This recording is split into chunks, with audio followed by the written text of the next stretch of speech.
The world's strongest knight, Leo Demonhart, was recruited to fight against the Demon King's army. However, when he realized that his party members were holding him back, he quit the team to embark on a solo mission.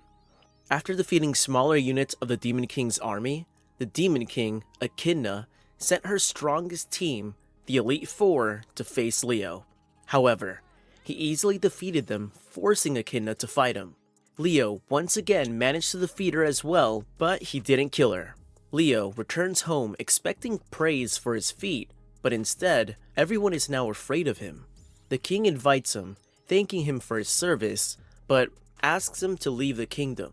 He leaves, and as he spends some time in isolation, he slowly begins to resent the people of his kingdom. One day, he discovers that Echidna is rebuilding her army, so he returns to her and offers his services, but she immediately shuts him out because of what he did to her army. However, the Dragon General Edvard and the Shadow General Myrnis respect Leo for his strength. The Beast General Lily considers him her future husband since he defeated her, while General Shutina respects him for defeating her in a duel. He manages to convince them to give him a chance without Echidna's knowledge.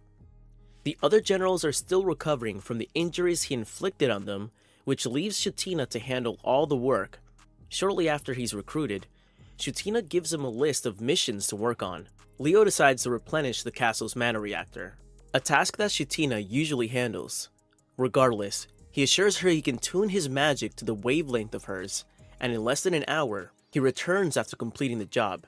He creates a magic eye to watch her and takes a very long break.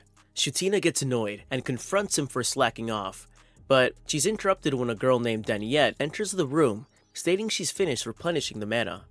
Confused by this, Shutina asks Leo what he did, so he explains that he gave Daniette a pendant that he infused with magic, of the same wavelength as the generals, so she was able to perform the task and eventually handle it from time to time. Leo also reveals that through the eye, he's been studying her work and comes up with a plan to finish the work faster. The Demon King's army is running low on food and equipment supplies, so Shutina sends Leo to go with General Lily to ensure she doesn't jeopardize the arrival of the next shipment with her childish behavior. The next day, Leo goes with Lily and many demons under her commands to the island of Largos, where the dragon folk reside. The dragon folk are the Demon King's only allies and assist with food and supplies from time to time. On getting to the island, Lily immediately engages in childish activities, and Leo also notices her flawed transport system. Seeing how bad everything is going, he fakes a snake bite and sends Lily to the mountains for medicine.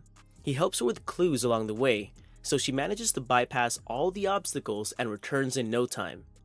Leo realizes that he underestimated Lily's intelligence, and that she can get a job done if she's just told the right way to do it.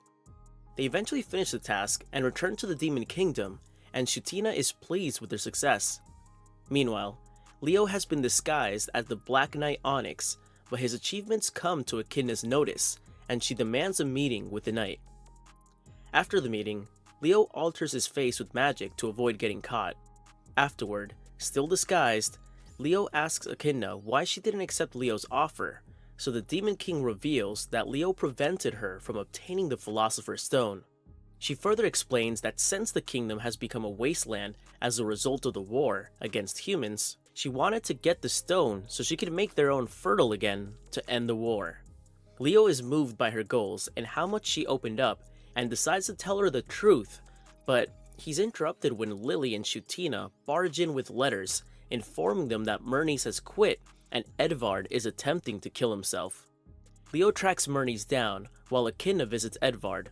When Leo finally finds Myrnis, the assassin reveals that he's terrible at conversations and asks Leo to teach him how to talk so he can interview new applicants in the next 3 days. Meanwhile, Edvard was not able to kill himself because of his impenetrable dragon skin, and now he's being monitored by his daughter Julieta. Elsewhere, Leo makes Myrnis dress as a waiter in the soldiers' food hall to improve his communication skills. On the job, he encounters a group of unruly wolf demons who try to harass him because they think he's weak, but he quickly shows them who's boss and puts them in their place. Afterward, Myrnis returns to his room, and Leo commends him for handling the situation well, adding that he's also improved a lot in his communication skills. Murney suddenly asks Leo why he joined the demon's army, which takes him by surprise.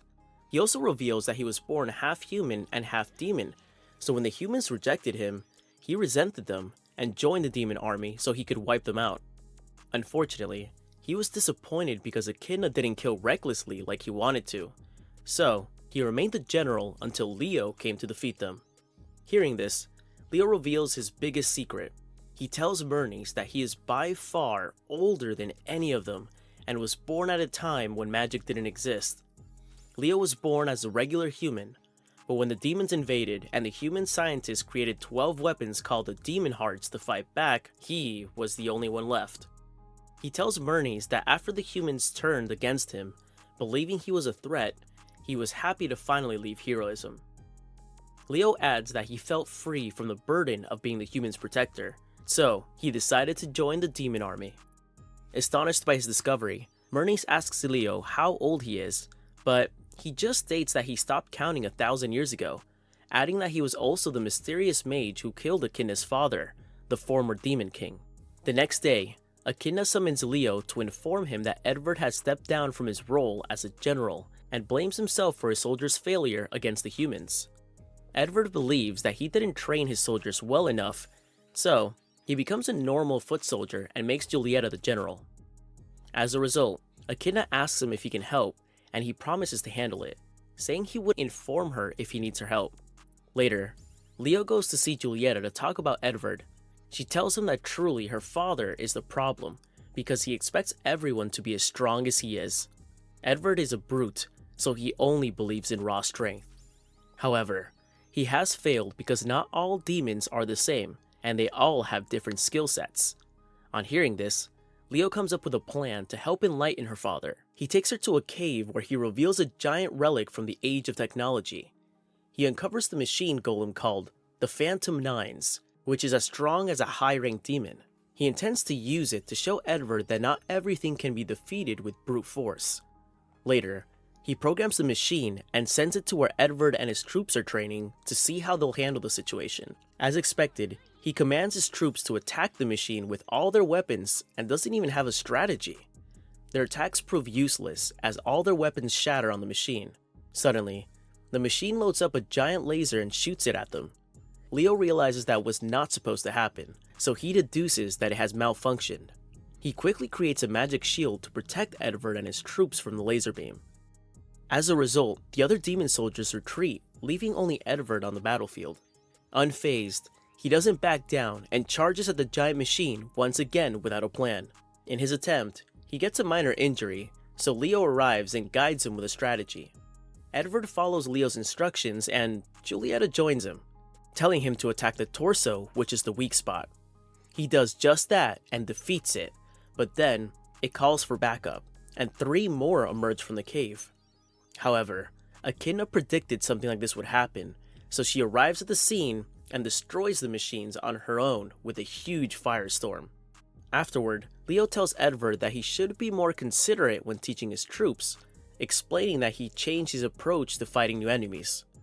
Later, Edward apologizes to his troops and promises to be a better general. That brings us to the end of today's recap on I'm Quitting Heroing. I hope you enjoyed this recap as much as I did.